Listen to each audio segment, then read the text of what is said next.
Hey, so we are back for day one, part two of the opening statements for the Zimmerman trial.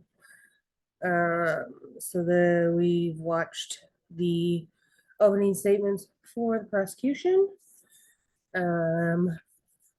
Now we are going to watch the opening statements for the defense. Uh, you know, and then we should get into all of the stuff. Uh, so far, I don't know. We'll see what happens. I'm curious to see what the defense's strategy is here and what they got going. So we'll see. Don't forget, hit that like, hit the share, hit the notifications, hit the subscribe, all of those things. If you like. If you don't, that's fine too. It's, your business. But yeah, so here we go. Ready? Okay. Let's go ahead and bring the jurors back in.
Please be seated.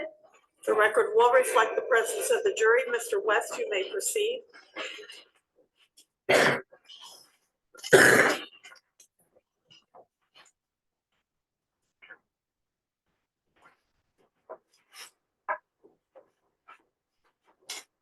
This is a sad case. As one of your fellow jurors commented during the jury selection process, a young man lost his life. Another is fighting for his. There are no winners. How profound and how insightful. Serena Fulton and Tracy Martin are grieving parents. Without question, they have the right to grieve. They have the right to feel the way they feel. George Zimmerman's parents also are grieving. You see Trayvon Martin's parents, Mr. Martin and Ms. Fulton, here in the courtroom. They're seated right over here. They're likely to be witnesses in the case. You don't see Mr. Zimmerman's parents here, though. They would be seated over here, the way the courtroom has been constructed. And there's a reason for that. The reason is that they are on the witness list. They may testify, they may not. As you know from the beginning of this, there's a couple of hundred people, and certainly not all of them will testify. But because they might, and because they are not related to the deceased, then they're not allowed in the courtroom now. That's the reason. Not that they aren't here, not that they aren't, in fact, right around the corner in a room wishing they could be. That includes Mr. Zimmerman's wife, Shelley, and other family members. Any witnesses, unless there's a specific exclusion that they may sit in the courtroom, cannot.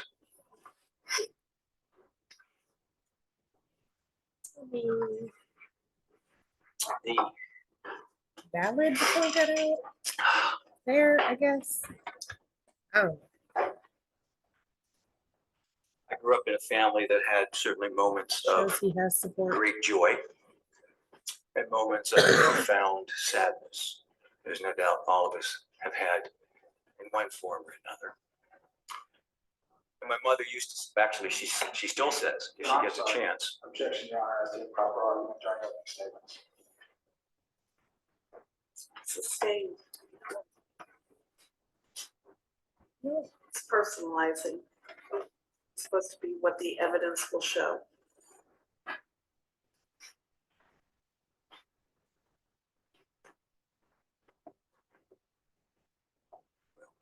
I think the evidence will show that this is a sad case, that there are no monsters here. I don't normally object during opening Sometimes statements, closing arguments. You have to laugh It's kind of a dick to move. keep from crying. So let me, at considerable risk, let me say, I'd like to tell you a little joke. I know how that may sound a bit weird in this context under these circumstances, but I think you're the perfect audience for it.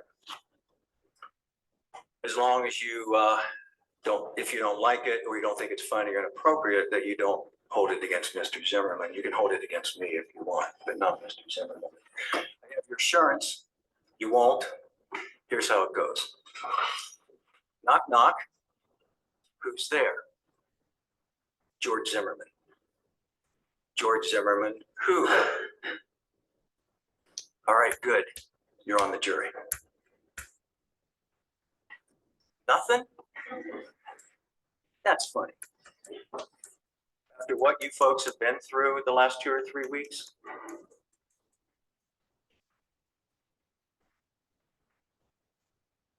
let's get on to, however, the serious business of why we're here. Let's take a look Do a knock knock joke. at where all of this Never seen that started. before. George Zimmerman is not guilty of murder. He shot Trayvon Martin in self-defense after being viciously attacked. And here's the evidence that will show you how and why it happened the way it did.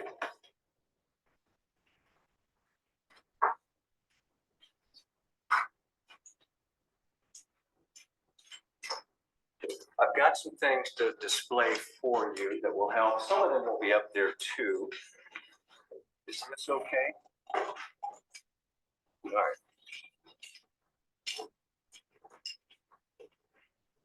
Sorry.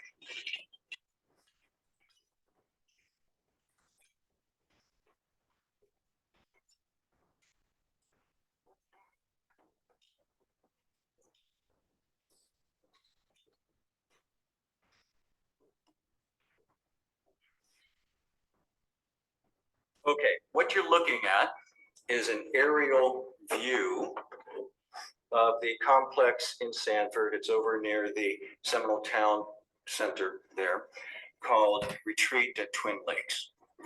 This is basically the whole thing. Ugh.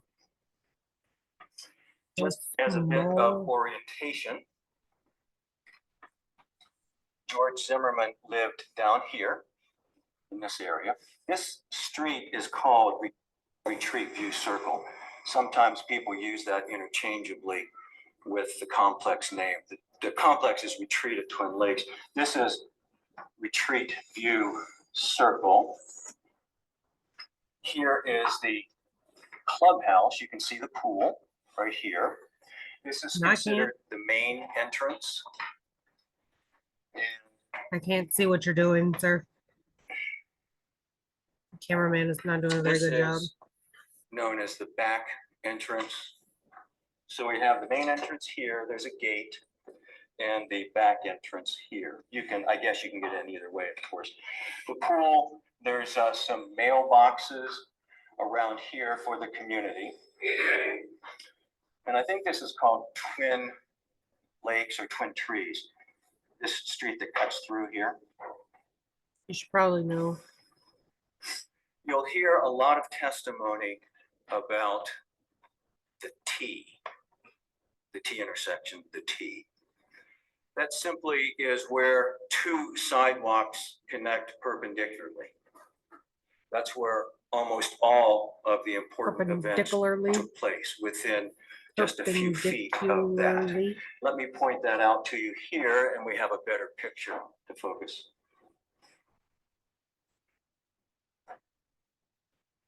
This is it. I can't see it. Sometimes this is called the dog path or the dog walk, and there's the T right here. You can see over here is, again, retreat view circle.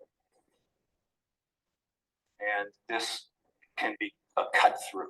So you can, I cannot see if you're it. walking, come right through here between these rows of houses, go down this way if you want to get to this area, or continue on through. Can you if share wanna with the get to the class, Retreat View please? Circle. These are the backs of the houses. The fronts facing the street, the backs. They all have patios. They're all basically the same floor plan townhomes. They have patios. Some of them have screened-in porches. Some don't. Awesome. This is the back of this row of houses here.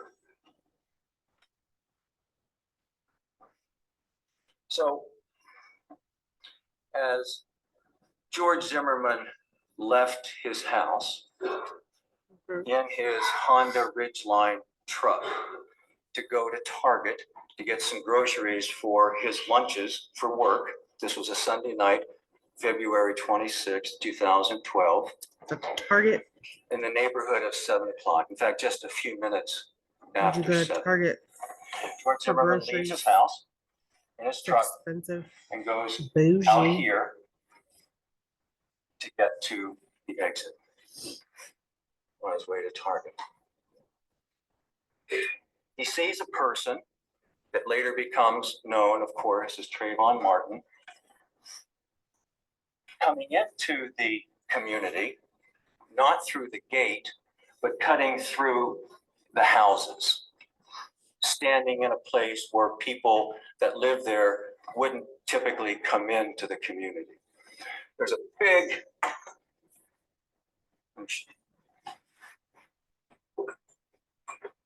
There's a big ocean. Let's see. some of these turn out better than others. Just to get sort of oriented a bit, It's on the struggle bus. Yeah. you Y'all. may have some difficulty. Reinhardt Road. The complex So your right head here shiny. I is over can't here. see through you. The main entrance is off here, the back entrance over here. This is a big apartment complex. I think it's called Colonial Villages. You Over think, or you here know. You should probably is the know these 7-Eleven. things. That's where Trayvon Martin went to buy the snacks. Should let the other guy do it. So to get from here to here, you can come this way and up, or you can cut through this path that cuts off sort of the triangle and go up here. About a mile. Hard to see. It's about a mile. Oh, from definitely here can't see it to now. here. You can also cut through these apartments if you want to save a little distance. You can cut through these apartments and just go right through the gully up into the complex over in here. See part of the other complex.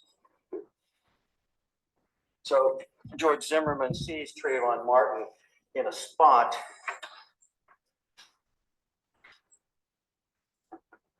and he caught his attention, caught George Zimmerman's attention.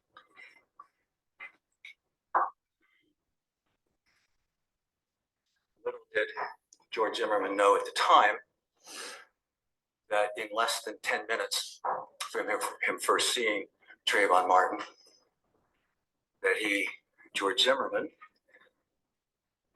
would be sucker punched in the face, have his head pounded on concrete, and wind up shooting and tragically killing Trayvon Martin. George Zimmerman participated in Neighborhood Watch. The community asked him to do that, to be the liaison with the Sanford Police Department. Wendy Dorval is the person with Sanford that coordinates all of that. She comes out to homeowners upon request and gives a presentation, PowerPoints, literature. She wants a point person, if you will, not a captain, a liaison, someone they can email, someone that can help distribute the flyers that she prepares, and to coordinate the neighborhood watch effort in the community. Ms. Dorval knew there was increased crime activity in this particular community over the several months prior to this event. There had been a number of burglaries. She can tell by crime mapping that crime was on the rise, that people were stealing things. There had even been a home invasion, and that the homeowners association was interested in forming a neighborhood watch. This is late summer, early fall of 2011. George Zimmerman had been active in the community and was asked to help coordinate that. So he did. There's some emails back and forth and such. No patrols were set up. George Zimmerman wasn't patrolling this night or any other night, but people were told if they see something suspicious to phone it in, call the police. If you think there's a crime taking place, you call 911. If you don't necessarily think there's a crime taking place, but since you are the ears and the eyes of the community and you want to bring the person or the event to the attention of law enforcement, you have a separate number. That's the non-emergency number that you've heard about. It was recorded, and we're going to play it here in just a few minutes. George Zimmerman called the non-emergency number and described for the dispatcher, a fellow by the name of Sean Nofke, what he was seeing as he was seeing it. Mr. Nofke was asking questions. Mr. Zimmerman was giving answers. You will hear the tone of voice. You will hear both sides of the conversation. You will hear those words. These assholes always get away, fucking punks. You'll hear those words, and I hope that you'll put them in the context in which they were said and assign whatever meaning ultimately you think they have, if any, in the overall context of this. So what we did, let me draw your attention to something before we actually play the recording. There's been a lot of publicity, some of you may have even heard it, that George Zimmerman was in his car and was told not to follow Trayvon Martin, and he did anyway. That is absolutely untrue. Absolutely untrue. And you will hear that on the call we're going to play. You'll hear the conversation. You'll hear, as Mr. Guy pointed out, the chime. You can hear Mr. Zimmerman opening the door.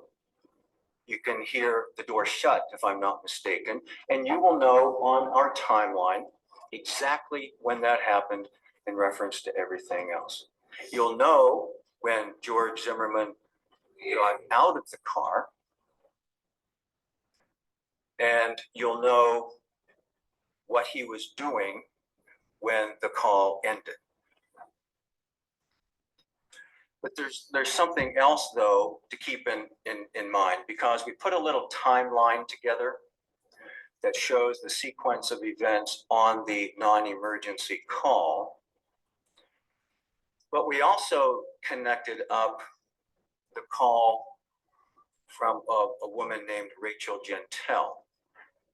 Rachel Gentile is a person that has been variously described as Trayvon Martin's girlfriend. She was clearly a friend, although not a girlfriend, but they had been communicating pretty regularly on the phone and by text for a couple of weeks. And that Trayvon Martin had spent a lot of time on the phone with her this particular day and the days preceding it while he was up in Sanford. So that call calls, actually. There was a call that started before Mr. Zimmerman's non-emergency call and then ended at a point that we'll show you. And then there was a gap of about 20 seconds, more or less, where the call with Ms. Gentile ended, and then it started up again at about 7:12. So it was only about 20 seconds there. However, George Zimmerman is still on the phone with the police during that gap. And then the call reconnects, and it's a continuous call between Trayvon Martin and Ms. Gentile until 7:15:43, roughly. We'll connect that with the first call to 911 made by the resident who lives right here. The times are written on the It's not timeline, as so I won't bother entertaining as trying the to last remember one. them, and get it wrong. But that was at about 7:16:11, roughly. The call between Rachel Gentile and Trayvon Martin ended about 7:15:43. I don't know about you, but I can't really follow these So things. it's around 30 seconds I'm gonna just need from you when to the like call ended. Of do course, the Mr. things Zimmerman is not on the phone at this point. instead of just like Mr. Martin and Ms. Gentile are, and then say these the things because call from the I don't resident really understand. having I heard don't the follow commotion. what you're saying. Here, I'm sorry if I didn't say that before. Let me show you. It's not really making a whole lot of sense to me. It's not clicking, not following. Okay.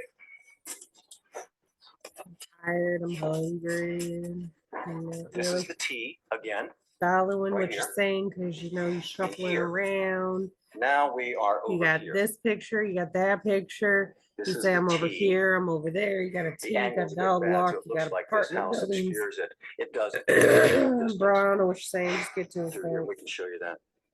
So this is the person who lives right here who calls 911 after hearing the commotion that starts right here. And best guess, 20 to 30 seconds after the commotion started that caught Ms. Lauer and her husband, Jeremy Weinberg's attention. By the time they got the phone figured out and working, got connected with 911, about 30 seconds roughly had passed. 20, 30 And seconds. then You keep that's saying the 20, 30 call seconds. that you'll hear the rest of. Now you'll hear the screams in the background, you'll hear the shot. We'll play that here too. And you'll hear, of course, Ms. Lauer talking to Sean Nofke. I'm sorry, not Sean Nofke. He was the dispatcher speaking with Mr. Zimmerman. I don't know who Ms. Lauer was talking with on her call.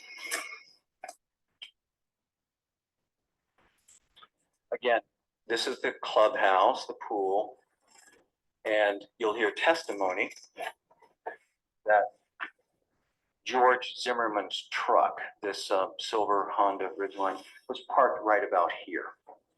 Okay, cool. It was seen later that night after the shooting by another retreat at Twin Lakes resident and neighbor of Mr. Zimmerman, a woman by the name of Eloise Dilligard. Eloise. She saw his truck and said, "Ah, that's George's truck. I'll ask him what's going on." We'll Eloise talk probably more should. about that in a minute. We're going to talk about more about that in a minute. Dear God. So this is just another view. If you see them side by side, this is the You are T. so disjointed. I can't understand what's happening. Doggy disposal station Now it's here. doggy disposal station. Go get your shit. Jonathan Manalo lives on the end. Who are Jenna these Lauer and people? Jeremy Weinberg live here, and right I don't know. next to Do you them know? is John I don't know. Good. He Who? was the John eyewitness. Good. He's really the only resident that actually saw much of anything close in time to the shot. And he got a good look. He made a diagram, in fact, of what he saw that night. I'll show you that. He gave a clear description of what he saw, and we'll talk more about that later. Is he the one that saw Trayvon on top of So- George? George, Before I'm George, done Georgia, today, I also Jungle? want to spend some time talking with you Just- about the forensic evidence that's directly connected with You don't the have to. shooting. Just say that it But will before we do show. that as well, let's listen to the non-emergency call that Mr. Zimmerman made. Cool. What I'd like to do is play it from beginning to end without anything else. And then I will like to point to certain parts of it. I would ask you to listen to when it comes into evidence and make note of. So it's only, what, 4 minutes long? Mr. Pinella, if you would help me with that. Denver Police Department, flying stand report the shots. We've had some break-ins in my neighborhood, and there's a real suspicious guy. It's Retreat View Circle. The best address I can give you is 111 Retreat View Circle. This guy looks like he's up to no good, or he's on drugs or something. It's raining, and he's just walking around looking about. Okay, and this guy, he went black or Hispanic? Black. A dark hoodie, like a gray hoodie, and jeans or sweatpants and white tennis shoes. He was just staring. Oh, he's just walking around the area. All the houses. Okay. Now he's just staring at me. Okay, and so there's 1111 Retreat View or 111? That's the clubhouse. That's the clubhouse. Do you know what he's near the clubhouse right now? Yeah, now he's coming towards me. Okay. And waistband. The black male. Okay. How old would you say he was? Got a button on his shirt. Late teens. Late teens, okay. Something's wrong with him. Something wrong with him. Yeah. He's coming to check me out. He's got something in his hands. I don't know what his deal is. Stop here. Just let me know if he does anything, okay? Yeah, we got him on the way. Just let me know if this guy does anything else. These assholes, they always get away.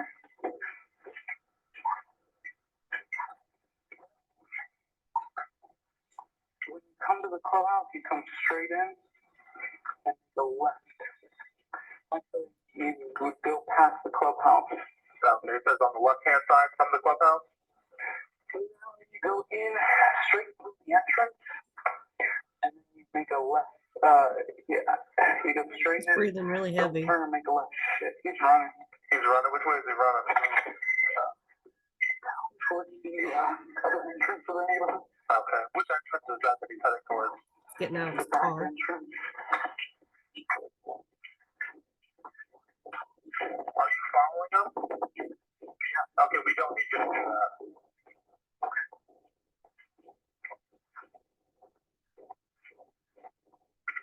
You did say we don't need you to do that. George, what's your last name? What the fuck are you calling from? 407 435 400. We do have them on the way. Do you want to be with the officer when they get out there? Yeah. All right, where are you going to be with them at?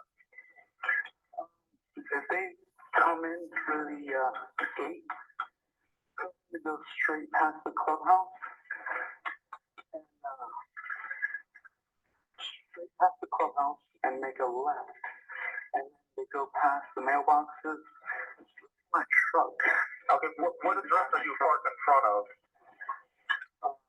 I don't know. It's a cut through, so I don't know the address. Okay, do you live in the area? Yeah. What's your apartment number? It's 1950. Oh crap, I don't want to give that aloud. I don't know where this kid is. Okay, do you want to just be with them right near the mailboxes, then? It's fine. Alright, I'll let them know to get you with the out there. Actually, could you have him call me and I'll tell him where I'm at? Okay, yeah, that's no problem. My number, you got it. Yeah, I 474-352-400. I mean, you just gave it to him. You got it. Okay, no problem. I'll let them know to call you when they're in the area.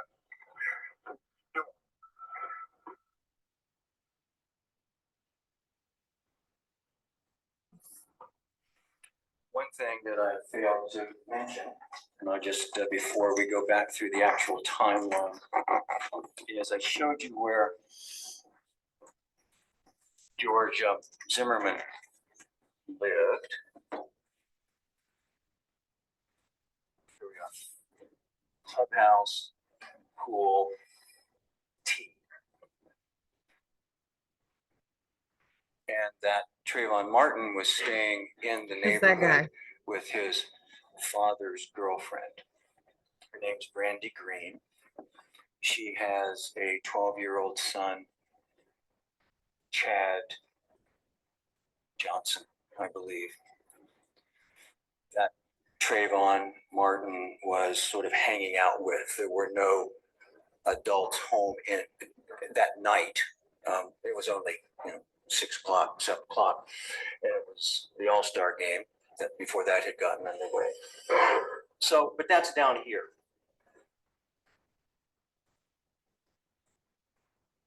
This area.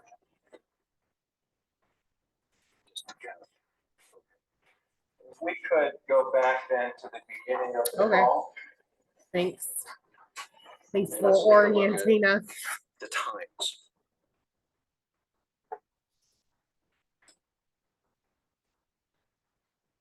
I'm sorry, let's at the very top. The very Breathing top real of heavy. the display. Can you go back to the beginning? I think if you take the button on the bottom and just pull it all the way to the left, you get to the front. There we go. Now let's take a look at the times. Stay on that one. Okay, stay. Stay down. There might be a second or two, depending on where the record came from. But within a second or two of each end, this is George Zimmerman's call to the police. The non-emergency call timeline was connected after he had seen Trayvon Martin at 7:09:34. That's the call with Sean Nofke. And that call disconnected at 7:13:40. All right, next.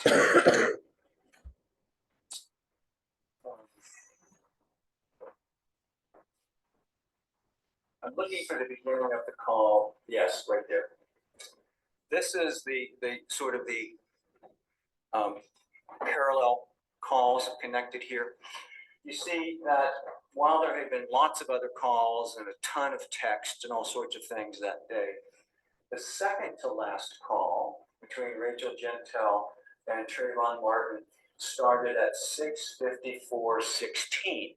So that was well before George Zimmerman called the police. Sir, get on with it. Ended at I am 7:11:47. bored with you. That's what I said a moment ago. We'll tie it up at the end. About 20 seconds later, they reconnected. I submit that 20 seconds won't turn out to matter very much because you'll soon learn that George Zimmerman was on the phone during that entire time with the police. Okay, so let's walk through it just a little bit more. Next. So George Zimmerman says to Sean Nofke, he's just staring at me. Mr. Nofke asks, Coming at me. is near the clubhouse right now. He didn't say And stay in the car. Mr. Zimmerman says, Technically, yeah, now he's again, coming word towards games. me. He didn't say stay in the car. He said, sir, we don't need you to do that. What that's all So, about is this. He did say, we don't need you to do that. George Zimmerman saw Trayvon Martin over in this area as he was coming around here to go out to Target. He pulled over to make the call I keep saying in the vicinity of the clubhouse. So when this part of the conversation is taking place, Mr. Zimmerman is sitting here on the phone with the police. So they're talking about the clubhouse. Next. Dispatcher, after hearing what George Zimmerman said, okay, just let me know if he does anything else. And George Zimmerman says, get an officer over here. Please get an officer. The little discussion was, do you want somebody? Yes. Please get an officer over here. Directly asking the dispatcher to please send a police officer to the neighborhood. And then it's repeated by the dispatcher, just let me know if this guy does anything else. Then he gets off the phone with him. 7 or 8 seconds later, George Zimmerman laments, if you will. He's been involved in the community for a while. He's made other calls. In fact, his role as the liaison with Neighborhood Watch was that there's one point person with Wendy Dorval. So instead of all of the residents calling her with any issues, Mr. Zimmerman coordinated that. So residents would ask him to phone in something or to report something. So he was familiar with what was going on in the community, not just from his own experience, but from having been involved as the coordinator liaison. In fact, there was an attempted break-in just a couple of weeks before, right around this area. Right around this area. Sorry, I've lost. So you can hear him say it. Play I'll it one try more to time thought. before we're done with this. These assholes always get away. Okay, thank you. Next. George Zimmerman's still in the car. By that time, though, he has moved.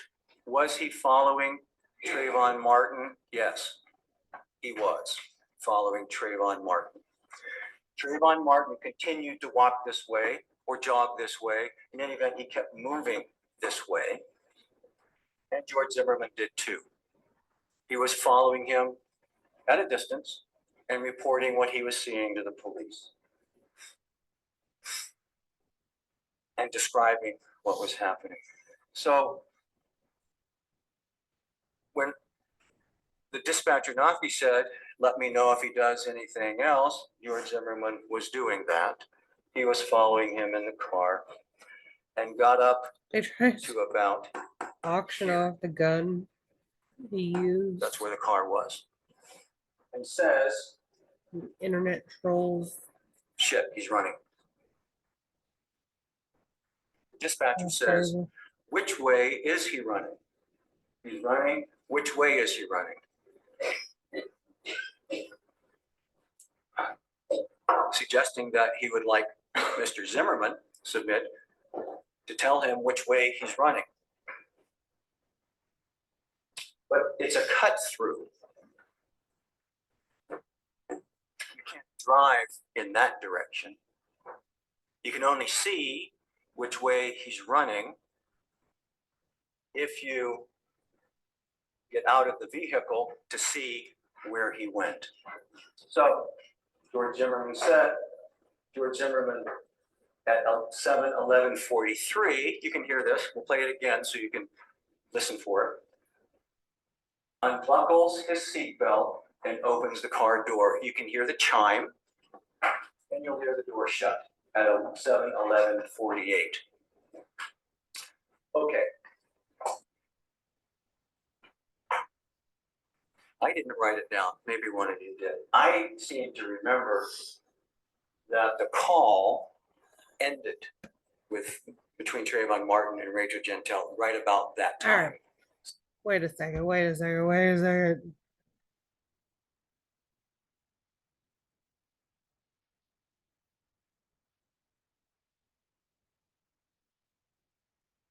So the lawyer. Okay. So Benjamin Crump, who they were trying to get out of the courtroom prior to proceedings, was their lawyer. That's why. And they were trying to subpoena or to try to depose him. That's okay. All right. I got you. I got you. I got you. All right. All right. So Zimmerman tried to auction off the gun. Ay, ay, ay. He planned to use the proceeds from the sale of the gun, which he describes as an American firearm icon, to fight Black Lives Matter, violence against law enforcement officers, and to counter Hillary Clinton's anti-firearm rhetoric. He also said money would be used to ensure the demise of Angela Corey's persecution career. Corey was a special prosecutor appointed to investigate Martin's death. The listing ended with, "If you want peace, prepare for war," in Latin.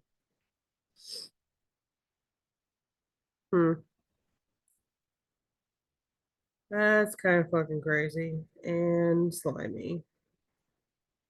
Like, how are you going to auction off the gun used? That, and why, why, why would you do that? That doesn't make any fucking sense. Like, don't take that shit back, bro. Like, you look, that makes you look real fucking shitty. That was shitty. That was real shitty. I need something to eat. I'll be right back. I'll be right back.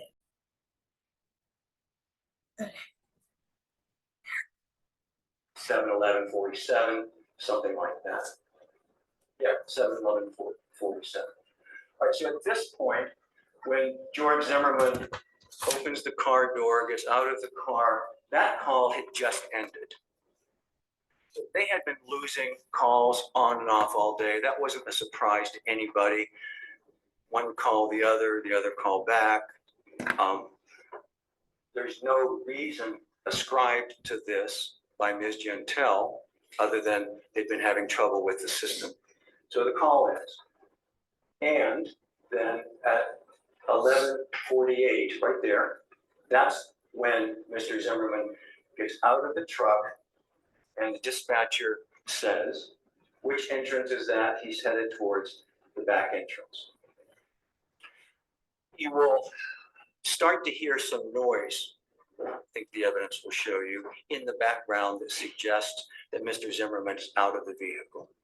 Whether it's breath noises, wind noises, how fast Mr. Zimmerman was moving, no suggestion that he was actually running, but you can hear more noise going on, and it's evident from the recording that he's out of the vehicle.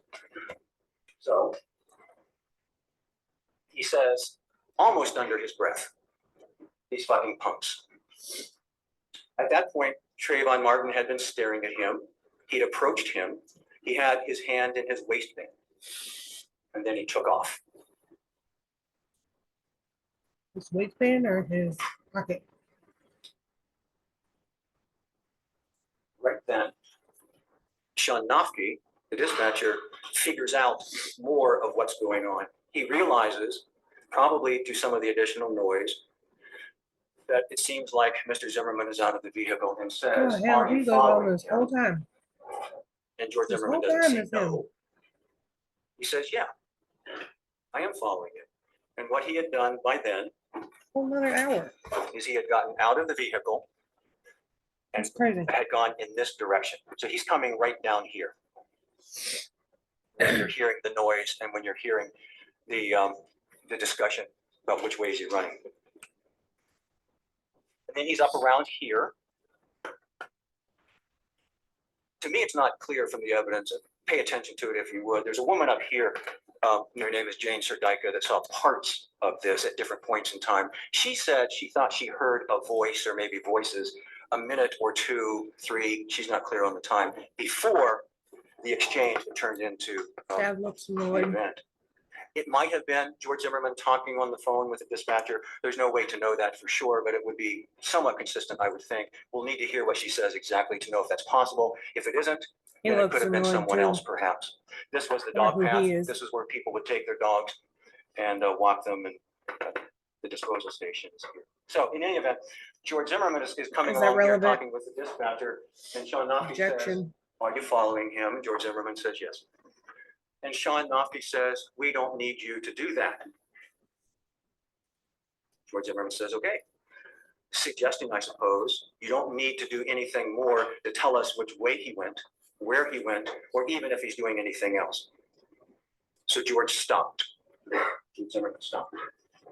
Where'd he go? This is the pickup on the call between witness How do you know A, he that's Rachel stopped? Gentile. As you may know, there's been some anonymity issues throughout the case. There aren't now, except for the jury, of course. So if you see something in the trial that's marked with a witness number, we'll try to remember to tell you who they are so you can keep all that straight. It would be unreasonable to ask you to keep all the witness numbers straight. So that's Rachel Gentile. She's 19 now. She was 18 at the time in February of 2012. And she came into this case mid to late March, about 3 weeks after the event. And a little later, I'll explain to you how that happened, what the circumstances were, and ask you to consider certain things in evaluating her testimony. So at this point, it's routine for Sean Nofke. He asks George Zimmerman, what's your name? George. George. And George George. repeats, he ran. George of the jungle.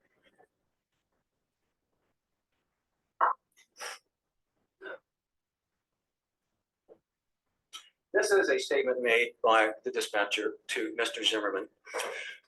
Keeping in mind, the police are on their way. Mr. Zimmerman asked a few moments ago to please send an officer, and Mr. Nofke assured that they had.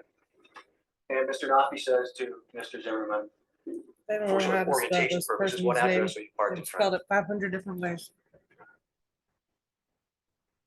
Then there was a little confusion because he was parked over here, but there aren't any street signs right here. So unless you actually have memorized the name of the street, you can know where you are. I think we've all done that. We know exactly where we are. We don't happen to be able to know the name of the street. There's a question. Whether this is, in fact, I don't know if it's Twin Trees or Twin Lakes, one or the other. But this is Retreat View Circle. Sir, figure out. And it goes all the way around. In fact, fucking George road Zimmerman names. lives on Retreat View Circle down here. Oh. So there was some confusion How prepared about are you? what address. So I'm annoyed with you. Mr. Nofke got to the heart of it and said, do you live in the area, Mr. Zimmerman? Yeah. Okay, what's your apartment number? Orienting. So next. It's a home, meaning a townhome. These are all townhomes, similar design. And then Mr. Zimmerman realizes he just gave or was about to give his address out loud and stops and catches himself because he does not know where Trayvon Martin is. He ran, he lost him. He can't provide any information to the police. Which way was he running or where he is? He says, oh crap, I don't want to give that out. I don't know where this kid is. Well, you'll see the evidence proves at least one thing. Trayvon Martin hadn't gone home.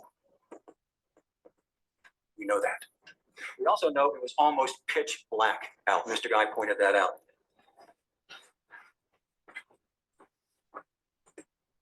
This was a picture taken by one of the investigators for the medical examiners group when they got there.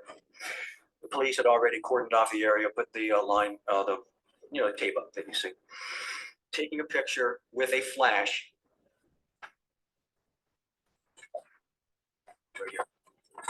That's with the flash.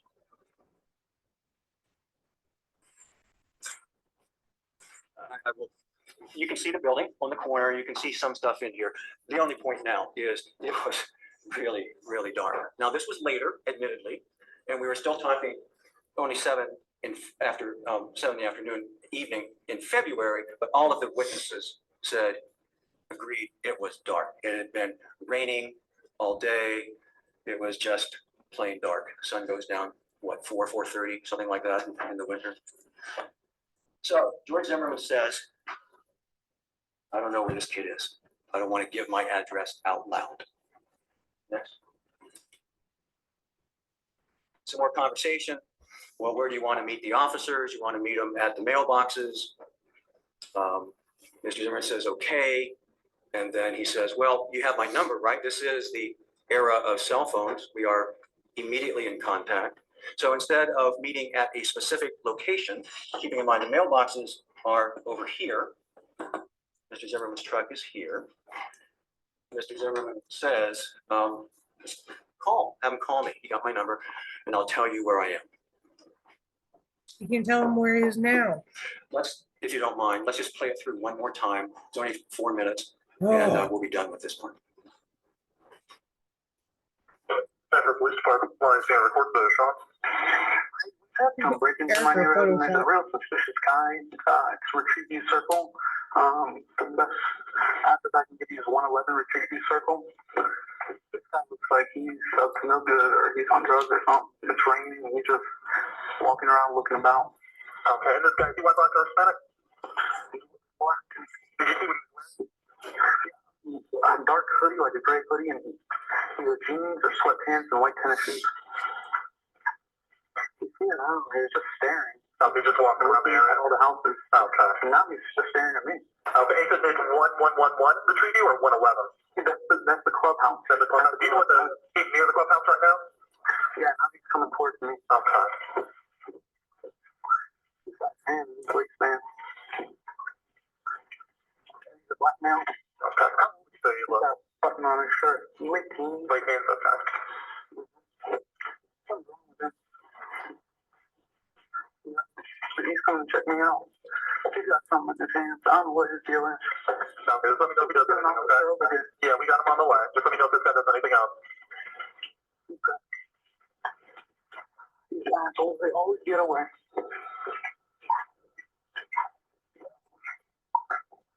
When you come to the clubhouse, you come straight in and go left. You would go past the clubhouse. So it says on the left-hand side from the clubhouse? You go in straight through the nurses entrance, on the left-hand side. and then you make a left. Yeah, you go straight in. Don't turn and make a left. Shit, he's running. He's running. Which way is he running? Down towards the other entrance of the neighborhood. Okay. Which entrance is that that he's headed towards? The back entrance. Are you following him? Yeah. Okay, we don't need to do that.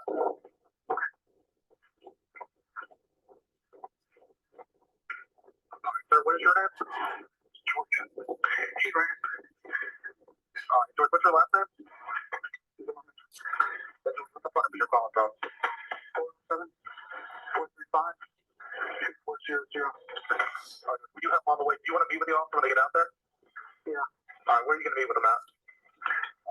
If they come in through the gate, go straight past the clubhouse. Straight past the clubhouse and make a left. And then you go past the mailboxes. Look at my truck. Okay, what address are you parked in front of? I don't know. It's a cut through, so I don't know the address. Okay, do you live in the area? Yeah. What's your apartment number? It's 1950. Oh crap, I don't want to get that aloud. I don't know where this kid is. Okay, do you want to just be with them right near the mailboxes then? Yeah, that's fine.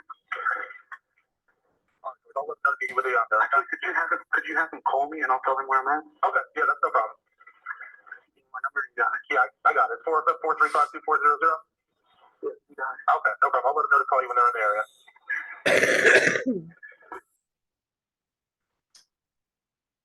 Okay, 7:13:40, the call ends. Keeping in mind that by this time, Trayvon Martin was back on the phone with Rachel Gentile and stayed on the phone for the next couple of minutes. So you'll hear more about Ms. Gentile and what she heard, but I think more importantly, perhaps what she didn't hear if George Zimmerman was actively pursuing, chasing with the intent to confront and murder Trayvon Martin. Second-degree murder requires an act reckless, indifferent to human life, a depraved mind act, ill will, hatred, spite. Second degree doesn't involve intent. What Rachel Gentile will tell you in her conversation with Trayvon It Martin. was a At the moment that mistake. this actually became physical, Well, I mean, was premeditation that Trayvon Martin, is what I'm confused.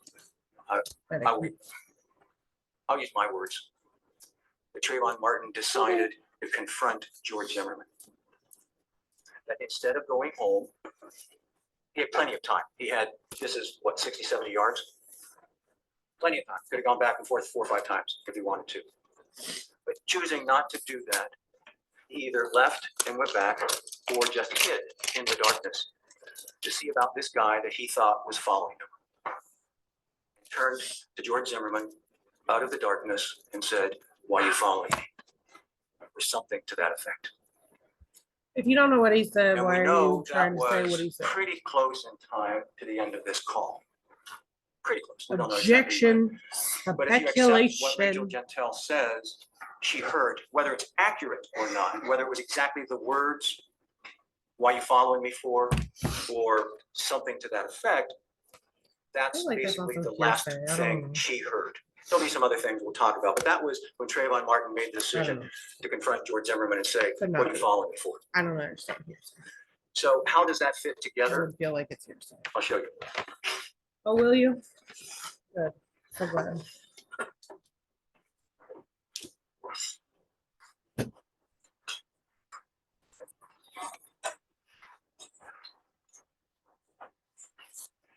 The T, keep that in mind, the T up here. The T.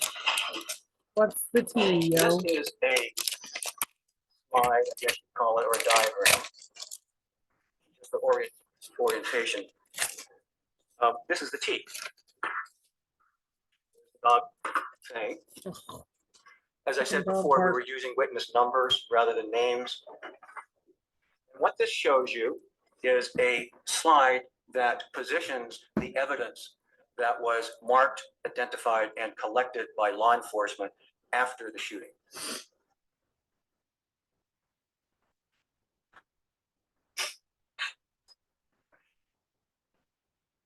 Let's talk about a little of that first. I can't tell what none of that says. No, let's do this. Okay, let's do this. This is where Jenna Lauer and Jeremy Weinberg lived. Jenna Lauer is the one who made the call when she heard the commotion out here in the neighborhood, in the vicinity of the T. She describes what she heard as some loud voices. She called it a sort of 3-part exchange, like an accusatory or confrontation voice, a response, and another one, a 3-part exchange. Heard that off to their left. They were watching TV out here. This is screened. And behind it is a sliding glass door that was open. However, they couldn't see anything because they had these little bamboo slatted blinds that were down. So they couldn't see it, but they knew something 3-part was happening. exchange. Enough that it got their attention, they decided to call the police. With this 3-part exchange, they started to hear what they thought maybe was scuffling feet on grass. And then they started hearing someone moaning or crying for help. They dialed the phone. I'm trying to remember. I think they tried a phone and it wasn't on, or they couldn't get it to work, so they tried the other one. But within just a few seconds, they got through. Keeping in mind that I think the call was connected at 7:16. Dude, you don't even have your facts. 30 Like, what are seconds you after the call doing? with Trayvon Martin and Rachel Gentile ended.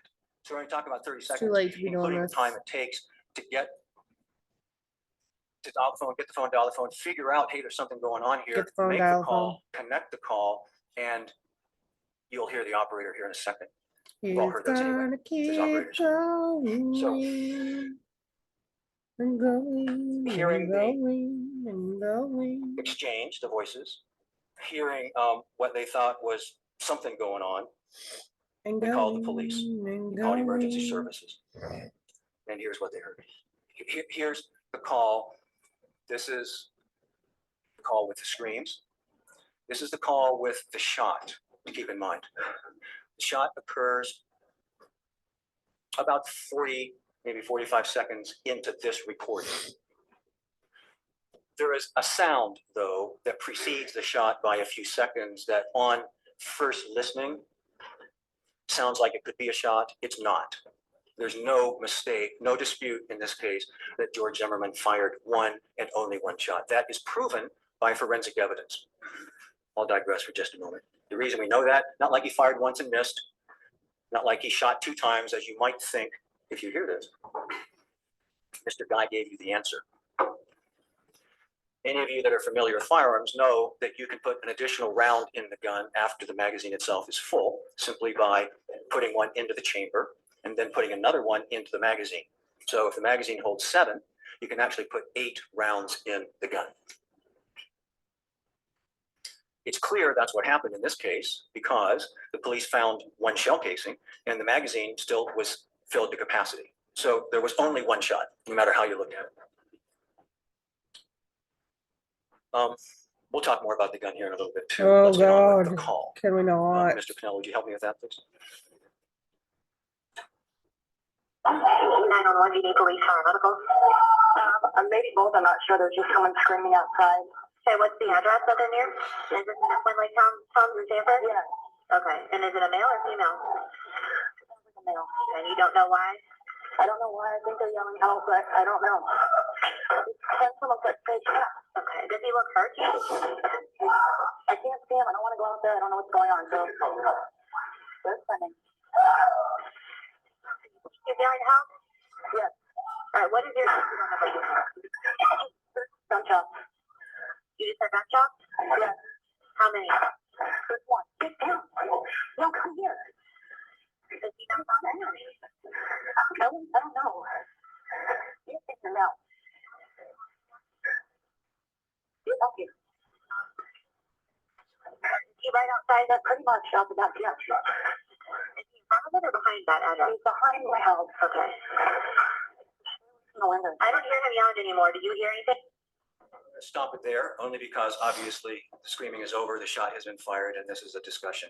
You'll have the opportunity to hear the whole thing as many times as you want, and I hope that you do. I hope that you listen to it 1, 5, 10, 50 times if you need to. Same thing with the non-emergency call. You'll have it in evidence. You can listen to it as many times as you want. But what we know, obviously, everyone agrees to this. All of the witnesses, whether they agree to anything else, they all agree those are the screams of someone in a life-threatening situation. Someone screaming repeatedly over and over and over for help, needing desperately for someone to come to their assistance. It wasn't, that's the only recording of any that shows what it shows. There were some other 911 calls. That's the only recording that I can think of that actually has these events on it. It's certainly the best quality, and it's not that great. Why? Because it was recorded on a cell phone in Jenna Lauer's hand inside her unit 20 or 30 or 40 feet away from where the sounds were being made. Cell phone technology isn't designed to capture the full range of sounds. It's designed for people to be able to hear what the other person is saying and to have lots of those conversations going on at the same time. So it has some acoustic challenges, if you will. It may not contain all of the screams, for example. It certainly wouldn't contain anything that's not that loud. But it is what it is. So what happened then, this is a quiet Sunday night, it's raining, quite a few people are home. Other people also hear something going on. This woman up here, her name is Jane Serdyka, heard the voices. Serdyka. She saw some of the scuffle. And she But it was dark. Nobody could see believes anything. that she saw Trayvon Martin and George Zimmerman at the time of the shot. But she's wrong about that. Oh, You'll find, I think, in this case that there are well-meaning and honest people that, based upon limited information or preconceived notions or biases, mean well but just somehow get it wrong. how I'll dare tell them. you why for just a second, then we'll go on. The reason she got it wrong is that she Why do you have to saw say? what she thinks was George Zimmerman on top of Trayvon Martin at the time the shot was fired. And the Trayvon Martin was on his stomach, that he was face down. That couldn't happen. Because That that's could not how they have found happened him. in this case. We're going to talk about some forensic evidence here in a bit, but we know that Why do you couldn't have to happen. say So that's she what we're could going to talk not about here in a have bit? seen the moment where Trayvon Martin is shot. Why? It's really pretty simple, because Trayvon Martin was shot in the chest, not in the back. So if Trayvon Martin was lying face down, when she saw George Zimmerman on top of him, then she didn't see it. She saw it later. Only a few seconds later, as other people in the neighborhood will describe something similar, but it was after. We'll talk a little bit more about that. Can you I don't know talk if about it following what I now? mean. I'm not trying to jump ahead too much, but people heard some screaming around. They've described it different ways. Some heard only a couple. Some heard more than that. Some things they saw or heard a fight Some of things some they- sort. Some with things the, they in various saw. positions, up or down, flailing, or what have you. But except for James Serdica, who I just explained how, and you'll hear her testimony, got it wrong when piecing all of this together in her own. She didn't see a muzzle blast. She saw Trayvon Martin face down. She saw George Zimmerman on top. And there was that moment. There's no question that there was that moment when Trayvon Martin was shot. He fell forward face down. George Zimmerman was underneath him. And within a few seconds, 2, 3, 4 seconds, basically switched positions. And when you hear the shot and you figure out what that's all about, and you go outside to look, I can if it imagine. takes you 2, 3, or 4 seconds, that's the image Couldn't that you see. imagine. That's what you see. George Zimmerman on top of Trayvon Martin with his hands pressed down on him. 2 or 3 people saw that. Could you imagine? And they did see it. They're right. It's just that it was after the Like shot. getting into a situation There is someone, though, and this there's someone happening. who actually saw Trayvon Martin and George couldn't. Zimmerman together before the shot, just moments before the shot. You could probably piece it together, Couldn't. I don't know, 10, 15 seconds maybe before the shot. The reason you can piece it together is he also called 911. So you can connect up some of the dots, you can figure out when the shot took place, you can figure out when the calls were made, and then roughly figure out when in the sequence he saw what he saw. I'll leave that to you, but I'm going to suggest it's probably 15 seconds, 10, 15 seconds. But here's what he saw. And here's who he is.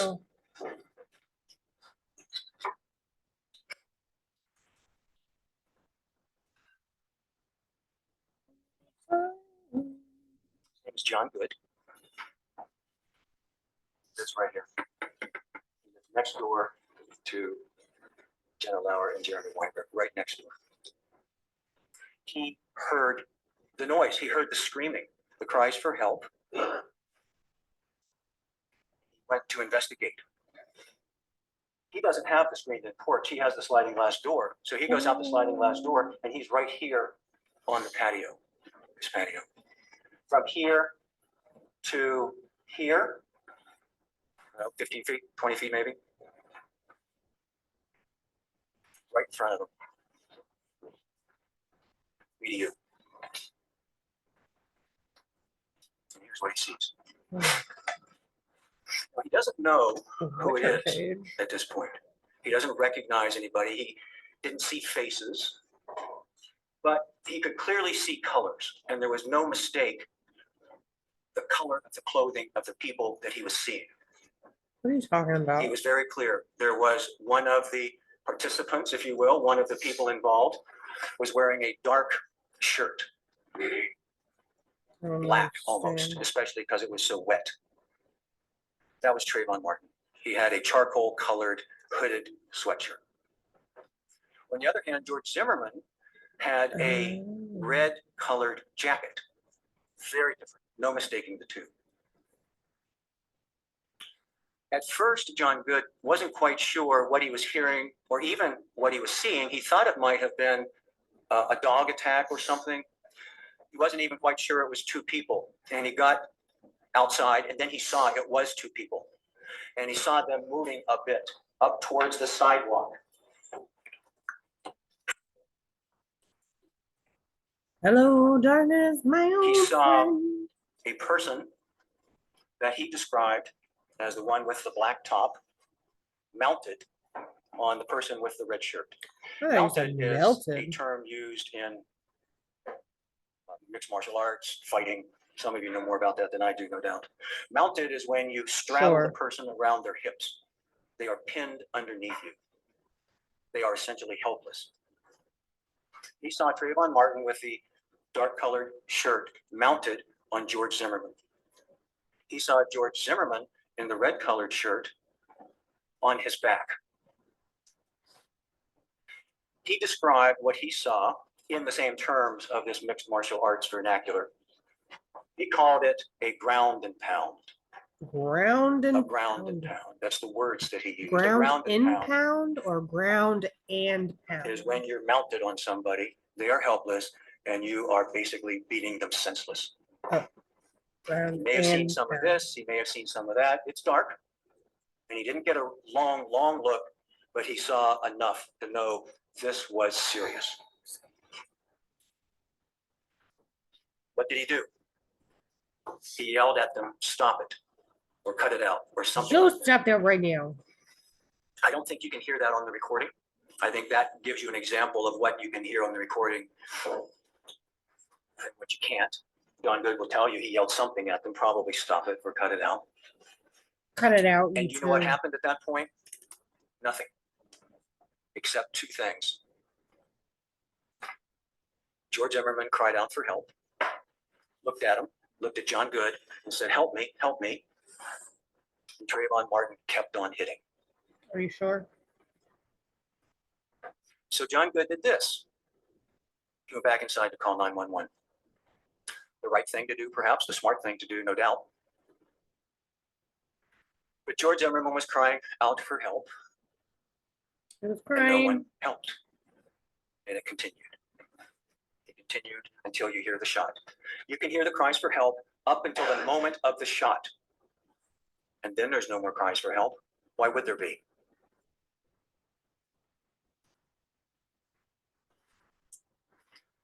So there Why was would there enough be? commotion, enough people heard these That's a good yells question. that they started coming out to check it out. But after the shot, right after the shot, though, from their doorway, a couple of people looked right outside and saw this. They saw Trayvon Martin face down and George Zimmerman on top of him, kind of holding his back or his arms or something like that. One of them maybe even yelled at him, and he kind of turned at one point. One of them saw Trayvon Martin's leg move, they think. Nobody heard any more sounds, though. My guess is that the silence was deafening at that point. George Zimmerman struggled to his feet. He was out of breath. He was injured. According to Jonathan Manalo, that's the guy on the corner.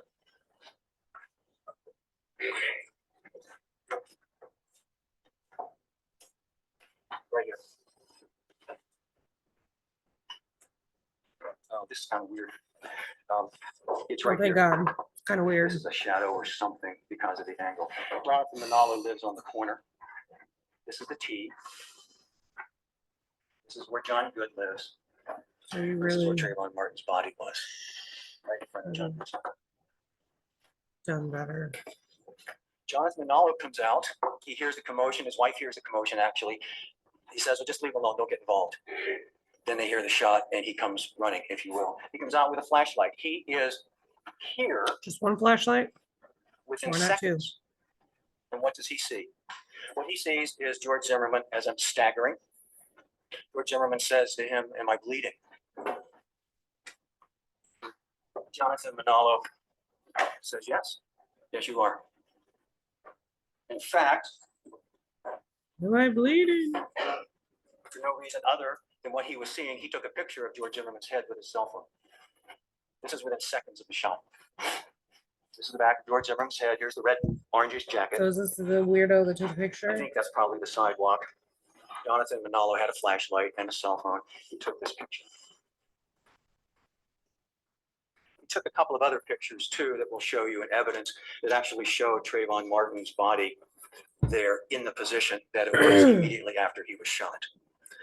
I won't show you those now. You'll see them in evidence. You'll see exactly where they are. You'll see the position. One witness described it as if he were riding a bike. I suggest that it's because he was straddling George Zimmerman when George Zimmerman shot him. And when he fell forward and his legs were still in that same position. As George Zimmerman scrambled up to get out from under him, he stayed right like that.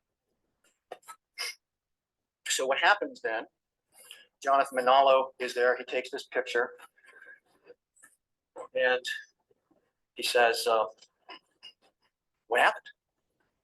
George Zimmerman says, he was beating me up and I shot him. George Zimmerman wanted Jonathan Manalo to call his wife, George's wife, Shelley, which he did. Jonathan Manalo, as Mr. Guy pointed out, said something that sounds a bit odd, so let's talk about it in a minute. He described George Zimmerman, first of all, as breathing hard, having just gotten his butt beat, staggering, and then, though somehow calm, as if nothing had happened. I submit that what the evidence will show is that George Zimmerman had just experienced the most traumatic event of his life. He probably didn't know what state he was in, literally what state he was in, much less his emotional state at that moment. Did he just say he didn't know what state he was in? If he acted like he was calm, he didn't care, as if he was acting out of ill will, spite, evil intent, disregard for human life. That's what murder is in this case. That's what the state has to prove, that that's what George Zimmerman did and acted that way. And on that, Jonathan Manalo saying, well, it struck me he was calm. I submitted maybe flat, affect, something. But a guy who's staggering and bleeding, who just got his butt beat, who it's obvious had been crying for help for 40 seconds before he took that action to save his own life, is not going to be calm. We know he was injured. He got his butt beat. Y'all. Jonathan Manalo saw injuries on his face. But did he though? Tim Smith is the police officer I didn't see the who picture. showed up first. Keep in mind that George Zimmerman asked that a police officer be sent to the scene, and Sean Nofke said, okay, they're on their way. And they were. Oh, They shit. got there very soon after Sorry. the shot, moments after Jonathan Manalo was there with George Zimmerman. And Officer Smith said, who shot him? George said, I did. I did. George Zimmerman. Following police That's protocol, Officer Smith handcuffed George Zimmerman. They call that for officer safety. Makes a lot of sense to me. There's a guy with a gun, someone dead. You'd want to take the guy who said, I shot him, and cuff him, which he did. No resistance, no complaining, no explanation by George necessary. He just cuffed him, took his gun. The gun was in a holster on the right side. I had Why do you have to do this? Can we be Somebody keeps moving my done? stuff. Sorry. I'll describe it for you. It was a little inside the waistband holster. So here's the holster. No big deal. It fits inside the waistband like this. Here's a picture of the holster itself that was in evidence. Inside the Here's a waistband? picture of the gun. As Mr. Guy said, it's a Kel-Tec 9mm semi-automatic. That's weird. Double action only handgun. That's important in the sense that it doesn't have an external hammer. I don't You know. can't cock it and then pull the trigger. Double action, you pull the trigger, the hammer goes back and then forward. It has an extra strong trigger pull as a result of that. It's designed to be carried loaded, and in that position. It doesn't have an external safety, if you will. The way I George said that. Zimmerman was carrying the gun was the way it was supposed to be carried. We'll talk more about the gun in a minute. Oh, goody. But in fact, the training that George Zimmerman got from his friend, the federal air marshal, was exactly what George Zimmerman did. It was the kind of gun that was recommended to George Zimmerman, the double action only, round in the chamber. It's safe. as long as you're responsible. Talk about gun responsibility too, before we're all done. However, Tim Smith, Be responsible. Sanford Police Department, takes George into custody. He gets the gun, holster. This is the magazine that had the bullets in it. And takes him over to the patrol car while Won't they be sort held things out. responsible. Smith is over off of, you know it by now, off of Welcome Government to Street, New my Circle. And that big life. street that goes This is around. He's parked over there. what And George I Zimmerman do. is placed in the back of the patrol car, handcuffed.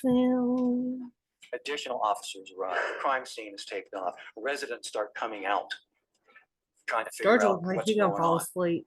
George, That's I'm when- with you, bro.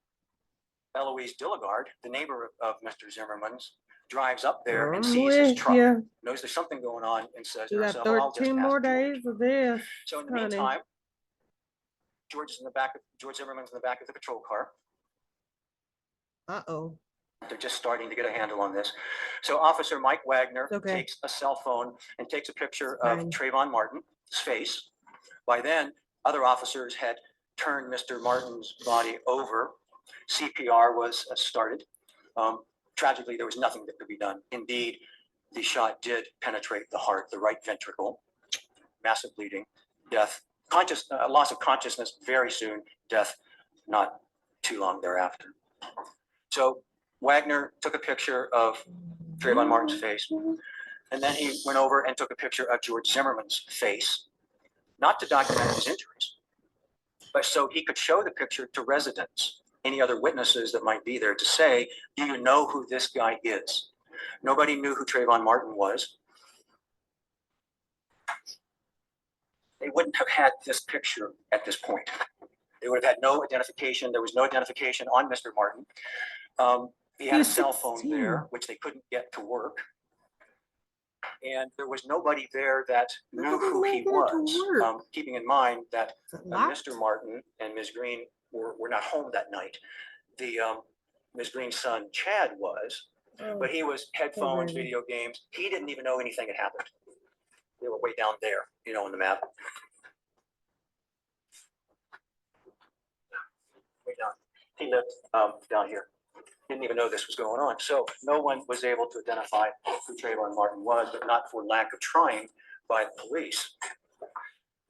So this is Trayvon Martin, by the way, at the 7-Eleven.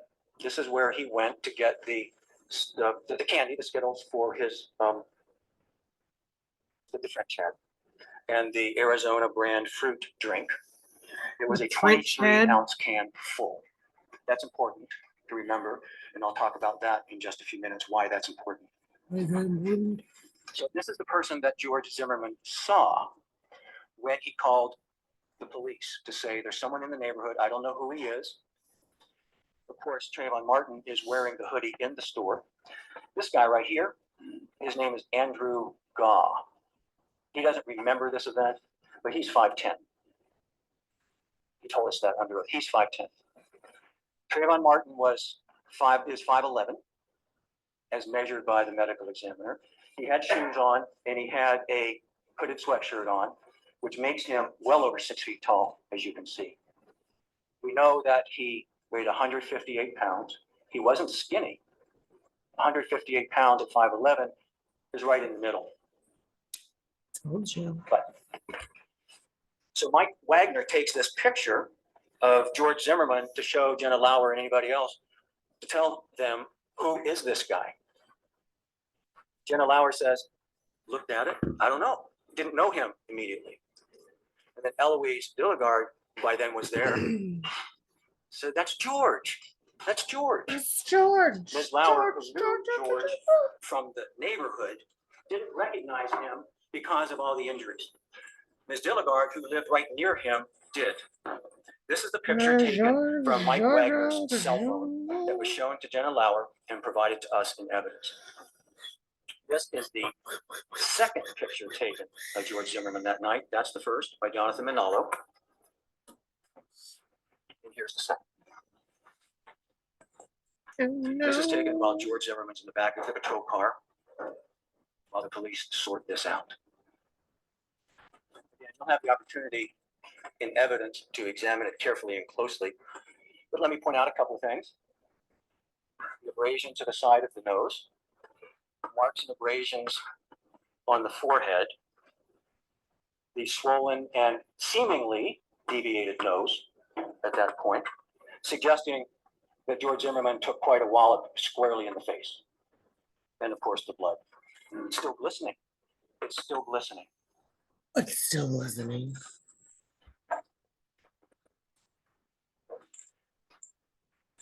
George Zimmerman cooperated fully. He went to the police department that night. He answered all their questions as many times as they wanted, as many days as they wanted. He had just taken tremendous blows to his face, tremendous blows to his head. But he didn't ask for a lawyer. This is such an incredible case that the man who shot Think about it. and killed Trayvon Martin is fully cooperative, doesn't ask for a lawyer day after day, takes any test is offered, answers any questions, goes back as many times as they ask, never asks for a lawyer. Yet it seems as though about half the witnesses in the case have lawyered up. Remarkable. Never seen anything like that. So George Zimmerman stays at the Sanford Police Department that night in custody for several hours. During that time, he's interviewed. I submit to you it was unfortunate. Well, I'll back up. The paramedics, of course, came to the scene, and as soon as they attended to Trayvon Martin, they then attended to George Zimmerman. They cleaned him up, if you will. They need to see what injuries he had. He was covered in blood. So they used peroxide and what they do to clean it up. They saw the lacerations on the back of his head. They saw the nose and the blood, and they talked to Mr. Zimmerman. He seemed pretty well oriented. Mike Brandy is the paramedic that was there, who suggested to law enforcement, after all, Mr. Zimmerman's in custody. He doesn't get to make decisions at this point. Mike Brandy, the paramedic who examined Mr. Zimmerman, said, I think he should go to the hospital. You know, he's had head trauma. He's obviously injured. And the police said, well, we'll deal with it. You don't need to transport it. We'll take care of it. It didn't happen. I'm not complaining about that particularly, because pretty soon thereafter, Mr. Zimmerman was taken to the police department. There's video that shows him in the Sally port, they call it. That's where you come in a secure area, get out, go upstairs. There's video everywhere. You can see him. You can't see much on his head at that point, although you can on close inspection because he's been cleaned up by the paramedics. He goes upstairs. In the meantime, Diana Smith, who is the crime scene person, is at the crime scene.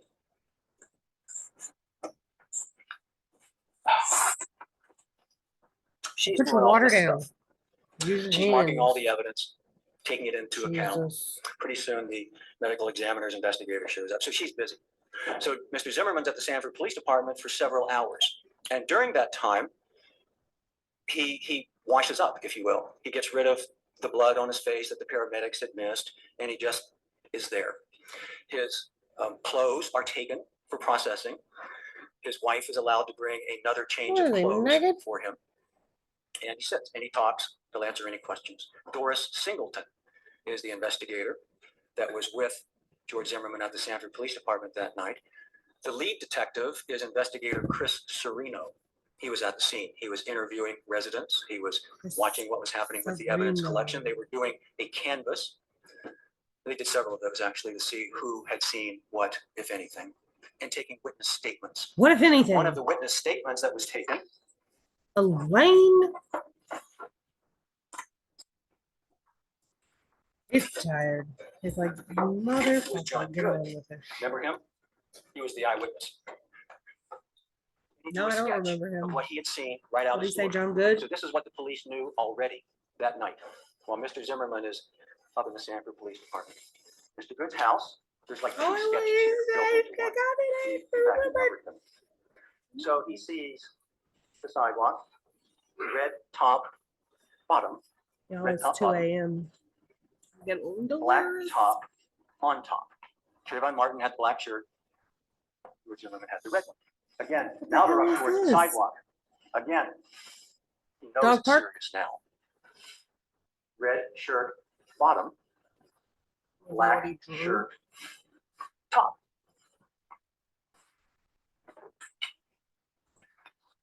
It's dark. So We can George give the other Zimmerman is one at the credit Sanford for Police her Department in witness custody, statement, being but you're gonna interviewed, give that waiting one for credit something because to that happen. one saw what you wanted him And to it's see. midnight or The later, other one several hours didn't. later, Diana Smith is doing the crime scene I work. get it. That's represented here. We'll talk about that in a minute. I believe her name is Tara Malfers, is the investigator with the medical examiner. The medical examiner in this case was from Volusia County. His name is Shipping Bao, B-A-O. He's the pathologist who performed the autopsy. When Mr. Martin's body was transported, they did not Heard yet that name. know who he was. So the body was sent to the That medical was an examiner's office. OJ. It was in the blue body bag that we've all seen. It was marked with the identifier of the case number, What was and that the autopsy was done the next day. noise? Tara Malfers is on the scene, and she takes pictures too. In addition to Diana Smith from Sanford, Ms. Malfers takes, she may have a different name, a different married name now, but we'll know who she is. Tara Malfers takes pictures and is involved in Sir. the delivery aspect of it. What's your life? Meantime, George Zimmerman's at the Sanford Police Department. Around midnight or so, Diana Smith Oh shit. is done at the scene. Evidence has My been bad. marked and collected. It will be then submitted to the lab for processing of all sorts of processing. That's the forensic evidence part of this. Okay. And she goes to the Sanford Police Department. She takes pictures of the gun, showed you those, and she takes lots of pictures, I think it was 30 or so, of George Zimmerman. By then, he'd been all cleaned up and several hours had passed, so it's not nearly, of course, as dramatic as these.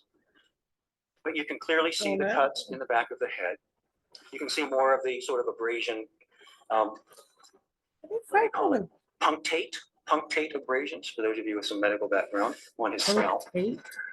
But what you can really see in Again, these pictures, you're and making you'll up have the in evidence, words, are the bro. lumps, the big knots on each side of his head, consistent with having his head slammed into concrete. What's slammed? Well, obviously you can take someone's head and hit it so hard once that they could lose consciousness or die, fracture their skull. Or through resistance or something else, you might not be as successful as you want to be, but you still have impact, and it's evident that George Zimmerman's head impacted a hard surface like concrete. No, Indeed, the state's consulting expert agrees that his injuries, the lumps she has on his head, super are consistent with his dry head having mouth. impacted concrete. Oh no. Death. When you get your bell rung, stuff happens. So George Zimmerman, a little after midnight, the police make the call. No, The call if is he wouldn't this. have had a gun, Trayvon We're not Martin going would to still keep be you at the alive. police department. We're not going to arrest you yet. We're going to And sort this out first. George He Zimmerman had the would have had a fucking bloody nose. The pictures, And the some statement, the diagrams. fucking bumps on his head. So they decided to let him go home. So he did. That's He what and he his would've had. wife Shelley and their friend Mark Osterman went home to Mark Osterman's house, as I recall. Mark Osterman is the federal air marshal that I mentioned, who has been a licensed law enforcement officer forever. He's the guy that rides on the plane, undercover, if you will. So that happens a lot, by the way. There's lots of federal air marshals on the planes that we take in light of the horrors that we've experienced with air disasters. So Oh my God.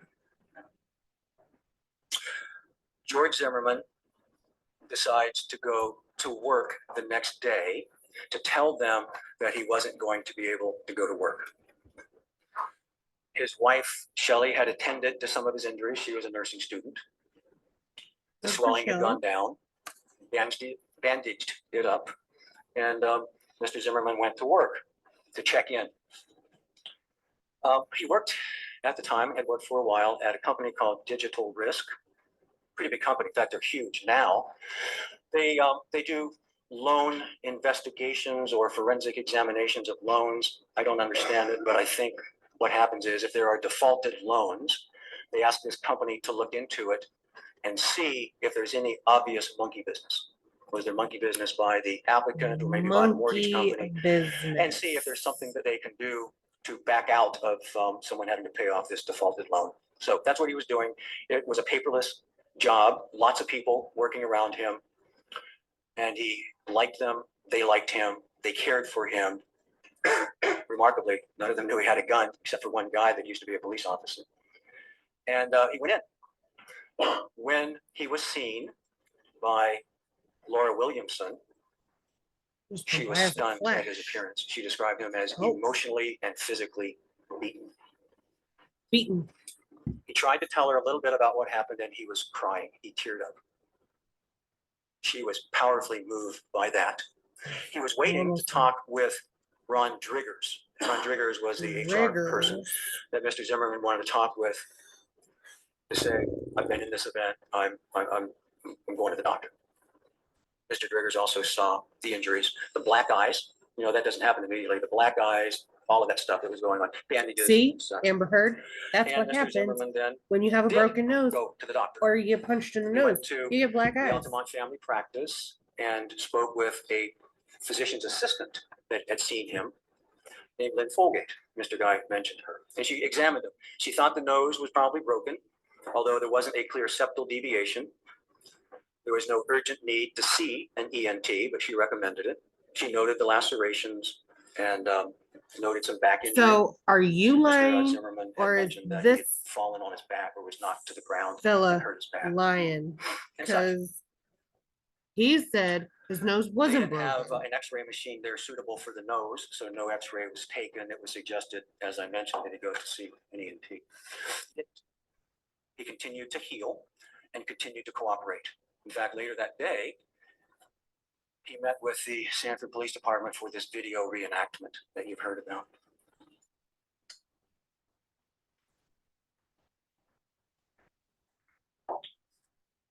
And the next day, as many times as they asked.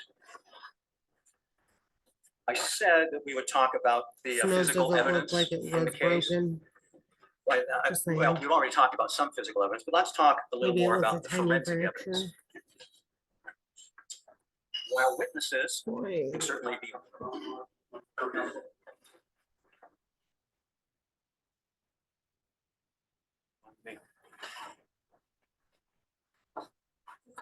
A good time to take a recess. Okay, ladies and gentlemen, we're gonna Oh my recess for God, lunch. he's not Lunch even is waiting back done. there for you. And Oh, we wow. will be back. It is at 1:30 to proceed. In the meantime, if you'll please put your notes face down on the chairs, Deputy Jarvis will collect them and lock them up during our Jeopardy lunch break. Jarvis. During the lunch recess, please do not discuss the case amongst yourselves or with anybody else. You may follow it. Oh, y'all. Okay. Well, that was that. I can't do any more tonight. It is 2:17. Okay, so we got, what did I put in here? I put it, let me move me over.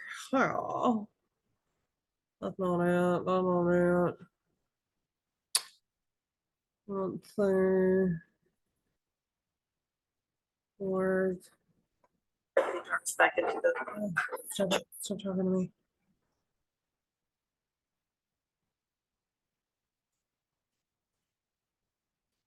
Where's my library?